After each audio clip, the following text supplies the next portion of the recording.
నాకు డబ్బు ఇచ్చినా నేను తీసుకోను, నాకు అవసరం లేదు. మీరు అయ్యారు బట్ వేరే వాళ్ళు వేస్తారు కదా. అది వాళ్ళకి అవసరం కదా, డబ్బు అవసరం కాబట్టి డబ్బు తీసుకొని ఓటేస్తున్నారు. రేపు ఏమైనా పనులు చేయకున్నప్పుడు అంటాడు కదా, మీరు డబ్బులు తీసుకున్నారు నా కాడ, అది చేయలేదు. ఇప్పుడు మనం తప్పు చేయకుంటే ధైర్యంగా పోరాడగలుగుతాం. తప్పు చేసినప్పుడు ఏదో ఒక లోపం వచ్చి మనం చేయలేము. అది ఎప్పటికైనా డబ్బు లేకుండా ఓటు వేస్తారంటారా?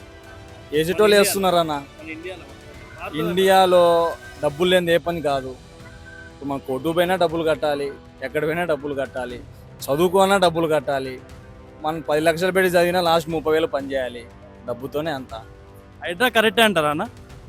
వాళ్ళ దృష్టిలో కరెక్ట్, గొప్పల దృష్టిలో కరెక్ట్ కాదు, పేదల దృష్టిలో కరెక్ట్ కాదు. అంటే పేదవాళ్ళకి వేరే కాడ ఇల్లు ఇచ్చి ఇక్కడ కూలగొడితే ఒకటి ఉంటుండే కదా, అలా చేయలేదు కదా.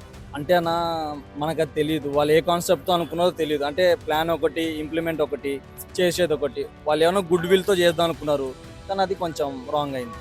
అంటే వచ్చే ఎన్నికల్లో ఎవరు వస్తారు అనుకుంటున్నారు? ఇంకా చాలా టైం ఉంది కదా, చూడాలి, చెప్పలేము. ఏపీ ఎలక్షన్లో ఒక ట్విస్ట్ జరిగింది కదా లాస్ట్ వరకు, ఇక్కడ కూడా ఏమైనా జరగచ్చు.